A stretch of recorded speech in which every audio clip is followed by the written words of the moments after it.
Welcome to ARBM अध्यात्म राजपथ एवं भविष्य मालिका की दुनिया में आपका सुस्वागतम। तृतीय विश्व युद्ध के भविष्यवाणी आजकल हर कोई कर रहा है, हर कोई वाई ले रहा है, लेकिन जो पंचका भविष्य मालिका में महाज्ञानी जगन्नाथ भगवान के जो प्रचंड भक्त संत श्री अच्युतानंद दास जी महाराज, उन्होंने अपनी 500-600 साल पहले जो भविष्यवाणियाँ अपनी पुस्तक में लिख गए हैं, उन्होंने क्या बताए हैं, आज उसके ऊपर हम छोटी सी बात करेंगे। उस हिस्से में से हम आज सिर्फ अमेरिका के बारे में बात करेंगे, क्योंकि आज के परिस्थिति को अगर देखा जाए, समझा जाए, तो अमेरिका ही वो घटक है जो इस होने वाली तीसरे विश्व युद्ध का मुख्य नायक है। उसी के कथनी से करनी तक सब कुछ विश्व युद्ध का एक एक ईंट का नींव रख रहा है। जैसे उसको अगर हम शुरुआती के तौर पे चाहे इजराइल पैलेस्टाइन की बात करें, चाहे हम यूक्रेन रशिया युद्ध की बात करें, सबका मूल बिंदु अमेरिका ही है। और अमेरिका के पैदा होने से लगभग 100 साल पहले जिनका देहावसान हो चुका था, यानी उससे पहले, अपना देहावसान से पहले जो संत श्री अच्युतानंद दास जी ने अपना भविष्यवाणियाँ कर गए थे, उसके ऊपर हम अगर गौर से देखें तो एक एक बात सच होता नज़र आ रहा है। सन 1600 का ख़त्म होते होते अच्युतानंद दास जी महाराज इस जो पार्थिव शरीर को त्याग कर चुके थे, और अमेरिका के जन्म जो नामकरण है उस भूखंड का, ये सन 1776 में हुआ। ठीक है, तो उससे पहले उन्होंने अमेरिका के बारे में ये लिख गए हैं कि अमेरिका राष्ट्र भाई मूल ध्वंस जीव गर्भरे जड़ुची सारा राजा विश्व मुख्य है वो। उससे पहले ये बता रहे हैं, विश्व युद्ध आह्वान रे बड़ बड़ राष्ट्र समर्पी देवे निज को निज पथ भ्रष्ट। मतलब जो विश्व युद्ध के जब आह्वान होगा, आह्वान मतलब कौन कर रखा है? अमेरिका, नाटो सेना बनाकर। क्योंकि अमेरिका के जो नाटो के घटक दल किसी के ऊपर अगर कोई भी देश अटैक करेगा तो ये पूरा विश्व युद्ध का शुरुआत हो जाएगा, क्योंकि बहुत सारे देश इसमें सीधे तौर पे उतर जाएंगे। हराई विवेक ज्ञान भविष्यत स्थिति, विवेक शून्य होई न हराई भी मती। किसी का बुद्धि विवेक ज्ञान उस समय काम नहीं करेगा, और सब अपना विवेक शून्य होकर अपना जो मतिभ्रष्ट हो जाएंगे। अहंकार, गर्व, दर्प, ईर्ष्या, हिंसा, जान समझते देखाई है निजर फुटान। फुटान का मतलब बड़वालापन। तो जितने भी बड़े बड़े देश हैं जो मिलिट्री पावर में बहुत जो प्रसिद्ध हैं, ये सब अपना अपना पराक्रम दिखाने के लिए बहुत ही उत्सुक तरीके से युद्ध में प्रदर्शन करने लगेंगे, क्योंकि सबके जो अहंकार, गर्व है, दर्प है और ईर्ष्या है, ठीक है, जो हिंसा है, ये सब जो दुर्गुण है मनुष्य का, ये सब जो नेताओं के में जो समाया हुआ है, ये मुख्य कारण होगा कि गलत डिसीजन, गलत निष्पत्ति लेने में। उसके बाद लिख रहे हैं, अमेरिका राष्ट्र भाई मूल ध्वंस जीव गर्भरे जड़ुची सारा राजा विश्व मुख्य है वह। धरा को मनुष्य सरा कहे मुहि श्रेष्ठ उड़ाए भी पृथ्वी को मुँह करे मुँह शपथ।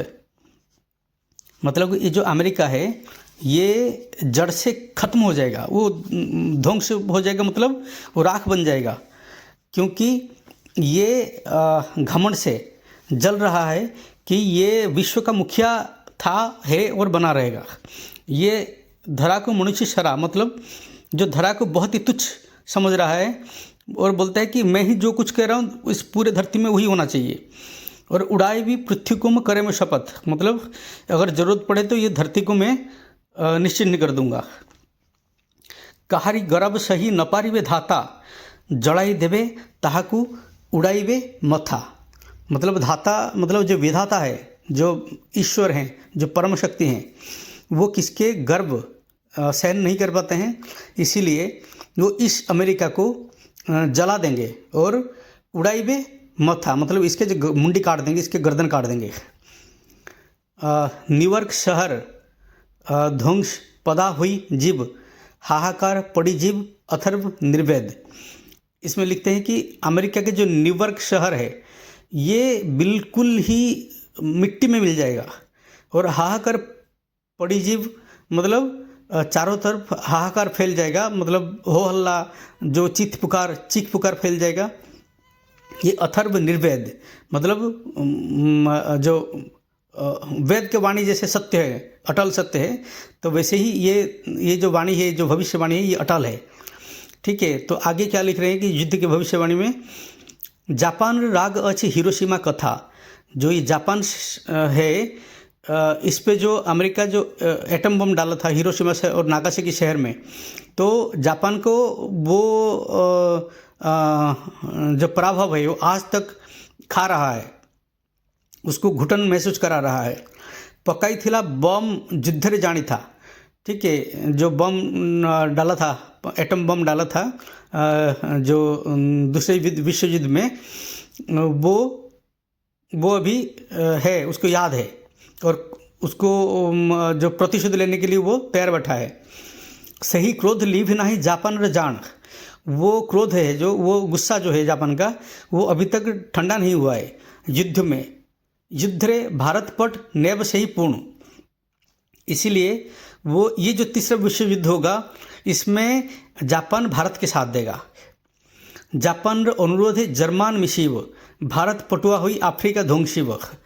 तो जापान के जो है जो रिक्वेस्ट होगा जापान का किसको, जर्मान को, और जर्मान जो है भारत और जापान के साथ मिलकर अमेरिका से फाइट करेगा।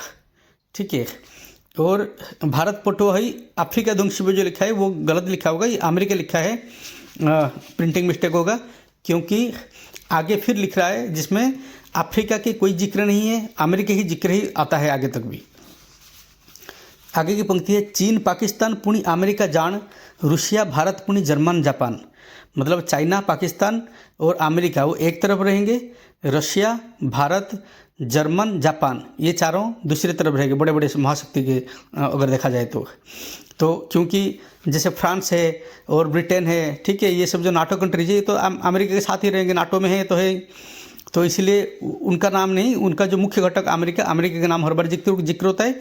तो आप लोग ये गलतफहमी में मत रहना कि ये लोग नहीं आएंगे, नाटो के सारे देश अमेरिका के साथ रहेंगे।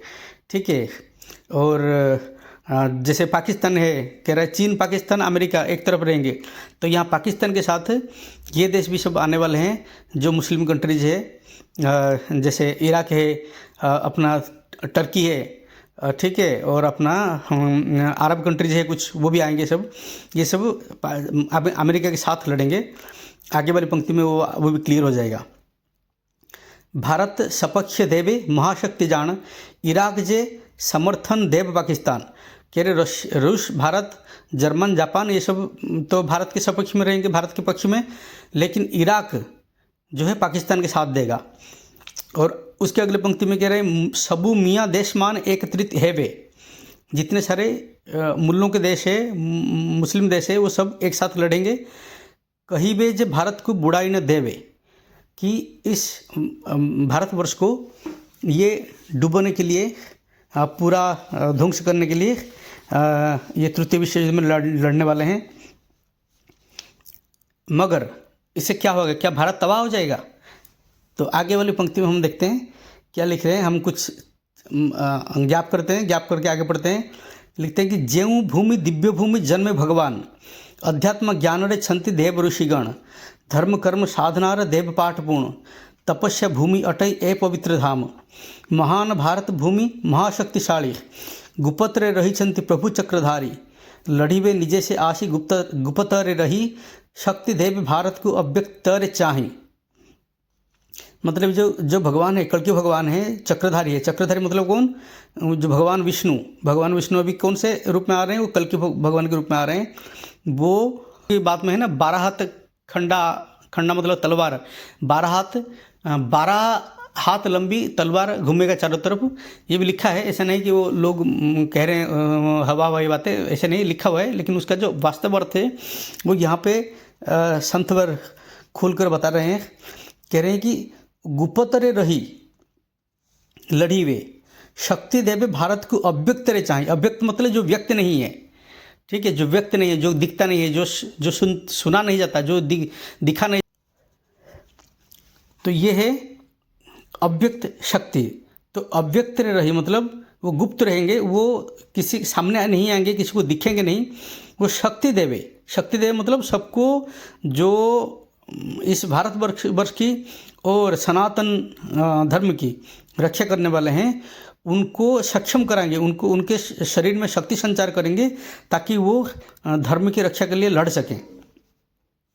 ठीक है, तो वही कह रहे हैं महान भारत भूमि जो है हमेशा महान ही है, महान था, ये महान ही रहेगा।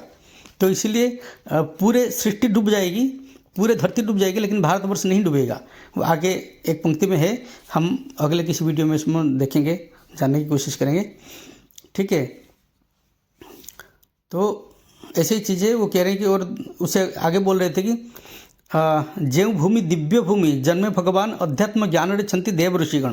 ये जो देव ऋषिगण है अध्यात्म ज्ञान में, अध्यात्मता में, अध्यात्म साधना में डूबे हुए हैं। इन्होंने चाहे मंत्र यज्ञ हो, इन जो अनवरत अहर्न निशि ये मंत्रों का पाठ करते हैं, जो ध्यान करते हैं, और जो समय समय पर बहुत जगह में वो यज्ञ करते हैं। और बहुत ही ऋषिमुनि रोज़ सुबह उठ के जो आग में घी के माफ़ कीजिएगा, दुष्कृत विकार पतित हटि गले जान, भारत ऊपरे स्वर्ग होइव स्थापन। ये जितना सारे विकार है, दुर्गुण है, और जो ग्रामीण जीवन पद्धति है, ये सब जब से दूर हो जाएगा ना, इसी भारत भूखंड में स्वर्ग स्थापन होगा, स्वर्ग जैसा माहौल हो जाएगा। तो ये भारत में ही क्यों होगा, क्यों पूरी धरती के नहीं है, ये भी बड़ा प्रश्न बचिए। आगे देखिए, आगे लिखते हैं कि धरणी देहरे जल मारी व लहरी। धरणी मतलब धरा मतलब जो धरती के समुद्र जो है वो हर जगगह फैल जाएगा, धरती डूब जाएगी। अच्छी बर्फगढ़ उत्तर मेरू रे।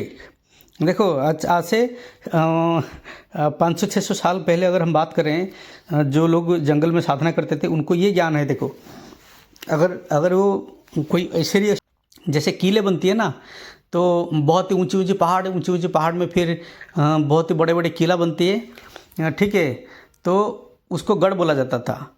तो इस तरह के यहाँ पे क्या है कि मतलब आप बर्फ़ के गढ़ मतलब ये मान लो बर्फ़ के पहाड़ है, ठीक है, जो किले जैसे अटल रहता है, उसको भेदना शत्रु के लिए बहुत मुश्किल होता है। तो इस तरह का वो भी बर्फ़ है, वो उनको भी वो पता है कि हाँ वो बर्फ़ पिघलने वाला है, बट इतना आसान नहीं है, तो बर्फ़गढ़ लिखे हैं इसलिए। अच्छा, ये बर्फ़गढ़ कहाँ पे? उत्तर मेरू है। उत्तर मेरू में तरली व धीरे धीरे सूर्य रश्मि रे। तो जो सूर्य किरण है उससे, सूर्य के उत्ताप से वो धीरे धीरे पिघल जाएगा। रुद्रतापे जेते बेले मेदिनी जलिब। रुद्रताप महासागर जो है, आपको पता है अब जो उत्तर मेरू में कौन सा महासागर है, ये भी यहाँ पे स्पष्ट भाव से लिखे हुए हैं। उस जमाने में जहाँ पे शिक्षा दीक्षा इतना ज़्यादा प्रभावी नहीं होता था। तो ये जो जल के जो स्रोत है समुद्र में जाएगा, वो कहाँ पर जाएगा? अटलांटिक महासागर में। अटलांटिक महासागर से फिर चारों ओर फैलने लगेगा। समुद्र रे पानी धीरे धीरे बढ़ी जीव, सागर मातिव शेषे आउ जहाँ थी वो। तो धीरे धीरे जो सागर जो अपना जो आकार फैलाएगा, तो जहाँ जहाँ बच गया होगा धरती और उसका खूबसूरती युद्ध से बच गया होगा, वो सब जल में डूब जाएगा। अनाऊ कहीं जल माड़ी जीव, माटीर लक्ष्य फुट रे ऊपर रहीब। लाख फीट ऊपर पानी का जो है स्तर बढ़ जाएगा। ये जो भौगोलिक स्थिति है, जो विभिन्न देशों की, ये बड़ा विचित्र है। तो ये समुद्र की कुछ ऐसा भाव रहेगा कि भारत जो है वो काफ़ी हाई अल्टीट्यूड में है। आगे कभी देखेंगे, वीडियो बहुत लंबा हो जाएगा। हाई अल्टीट्यूड में कुछ देश हैं, उसमें भारत अन्यतम है। ठीक है, इसीलिए सृष्टि रे कर्ता प्रभु जगतपति जान, भारत भूमि रे करीबे वैकुंठ स्थापन, पानी रे घेर रे आउ सब महादेश, धीरे जान बूढ़ी जीव से महाविनाश। तो कहते हैं जो सृष्टि के रचना करने वाले प्रभु जगतपति, ये भारत भूमि में वैकुंठ स्थापन करेंगे, क्योंकि पानी के घेर में, पानी के चपेट में ये सारे महादेश आ जाएंगे। पानी रे घेर रे आउ सब महादेश, धीरे जान बूढ़ी जीव से महाविनाश, धीरे धीरे डूब जाएंगे। बचेगा क्या? भारत ही बचेगा। भारत मतलब अखंड भारत की मान लीजिए, खाली भारत नहीं है, अखंड भारत में जो देश आज भारत में नहीं है वो भी हाई अल्टीट्यूड में है, वो भी इसमें जो नया जो भारतवर्ष रहेगा बचा हुआ, उसका हिस्सा होंगे।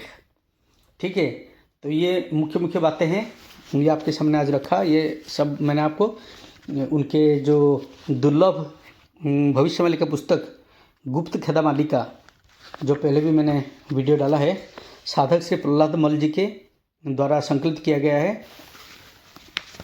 ठीक है, ये है जो प्रेस है वो MBS प्रकाशन नाम के प्रेस कटक से प्रिंट हुआ है। ठीक है, तो आप लोग ऐसे ही हमें प्यार दीजिए, हमारे चैनल पर बने रहिए और हमारे वीडियोज़ को लाइक कीजिए।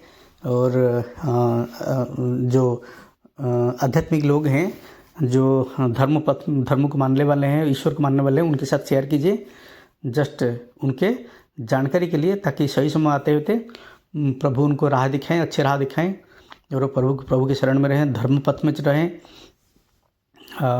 गलत काम ना करें और इस जो भयंकर स्थिति से उभर सकें। ठीक है, जय भवानी, जय जगन्नाथ, जय कड़की राम, जय श्री अनंत अच्युत।